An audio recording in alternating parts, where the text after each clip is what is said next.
ನೋಡಿ ಇವತ್ತುವರೆಗೂ ಕನ್ನಡಿಗರ ಮೂಲಕ ನನಗೆ ಅನ್ನವನ್ನ ನೀಡ್ತಾ ಇದ್ದಾರೆ. ನನ್ನ ಮನೆಯಲ್ಲಿ ನಾವು 3 ಹೊತ್ತು ನೆಮ್ಮದಿಯ ಊಟವನ್ನ ಮಾಡ್ತಿದ್ದೀವಿ ಅಂದ್ರೆ ಅದು ಕನ್ನಡಿಗರು ತೋರಿಸುವಂತಹ ಪ್ರೀತಿ.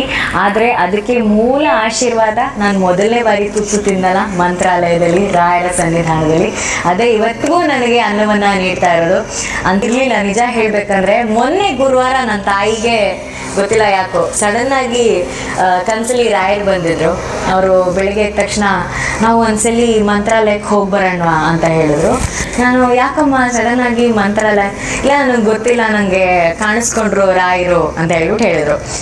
ಸರಿ ಆಯ್ತಮ್ಮ, ಅದು ಶೂಟಿಂಗ್ ಎಲ್ಲ ನಡೀತಾ ಇದೆ. ಎಲ್ಲಕ್ಕಿಂತ ಹೆಚ್ಚಾಗಿ ಇವಾಗ ಪ್ಯಾಂಡಮಿಕ್ ಸಿಚುವೇಶನ್ ಇರೋದ್ರಿಂದ ಸುಮ್ಮನೆ ನಾವೊಂದ್ ಕಡೆ ಹೋಗಿ ಇನ್ನೊಬ್ರಿಗೆ ತೊಂದರೆ ಆಗೋದು, ಅಥವಾ ನನ್ನ ತಾಯಿ ಏಜ್ ಆಗಿರೋದ್ರಿಂದ ಅವ್ರನ್ನ ತುಂಬಾ ಕಡೆ ಕರ್ಕೊಂಡು ಹೋಗೋದಕ್ಕೂ ನನಗೂ ಸ್ವಲ್ಪ ಭಯ ರಿಸ್ಕಿ. ಸೊ ಇದೊಂದು ಸ್ವಲ್ಪ ಹೋಗ್ಲಿ ಅಮ್ಮ, ನಂತರ ನಾನು ಬರ್ತೀನಿ ಅಂತ ಹೇಳ್ಬಿಟ್ಟು ಹೇಳೆ. ಅದು ಹೇಳಿದ್ದೇ ತಡ, ನಾನು ಅವತ್ತಿಂದ ಇದುವರೆಗೂ 1 ವಾರ ಆಯ್ತು. ನಾನು ರೋಡಲ್ಲಿ ಹೋಗ್ಬೇಕಾಗಿರ್ಬೋದು, ಅಥವಾ ನ್ಯೂಸ್ ಯಾವುದೊಂದು ಬುಕ್ ಓಪನ್ ಮಾಡಿದ್ರೆ, ಅಥವಾ ಮೊಬೈಲ್ ಯಾವುದೋ ಒಂದು ಸೋಷಿಯಲ್ ಮೀಡಿಯಾ ಓಪನ್ ಮಾಡಿದ್ರು ನಂಗೆ ಥಕ್ಕಂತೆ ಕಾಣೋದೇ ರಾಯರು. ಥಕ್ಕಂತೆ ರಾಘವೇಂದ್ರ ಸ್ವಾಮಿಗಳು, ಇನ್ನೂ 5 ಮಾಸದೆ ರಾಘವೇಂದ್ರ ಸ್ವಾಮಿಗಳು ಕಾಣಿಸ್ಬಿಡ್ತಾರೆ.